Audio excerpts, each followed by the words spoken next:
নমস্কার, আমার legal services চ্যানেলে আপনাদের স্বাগত। আজকে আমি উত্তরপ্রদেশ রাজ্যের একটা হাড় হিম করা একটা ঘটনা বলতে চাইছি। সত্যি ঘটনাটা আমাকে অন্তত ভাবিয়েছে ঘটনাটা। যে বাবা চেয়েছিল ছেলেকে ডাক্তার করার জন্য, সেই হিসাবে ছেলেকে নিট এক্সাম যাতে সে পাস করতে পারে তার জন্য চাপ দিয়েছিল। এবং এই চাপের কারণেই বাবাকে কিন্তু মৃত্যুবরণ করতে হলো ছেলের হাতে। ছেলে কি করলো?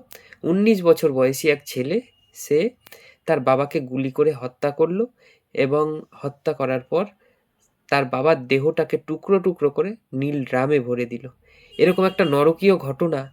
এবং যেই করেছে ছেলেটার বয়স কিন্তু ১৯ বছর। এই ১৯ বছর বয়সে এরকম একটা নরকীয় ঘটনা করতে পারে সত্যিই ভাবা যায় না। এবং পুলিশ ছেলেটাকে অ্যারেস্ট করেছে এবং আমি চাই তার উপযুক্ত সাজা হোক। যে এরকম নৃশংস হত্যাকাণ্ডটা চালিয়েছে তার উপযুক্ত সাজা চাই আমি।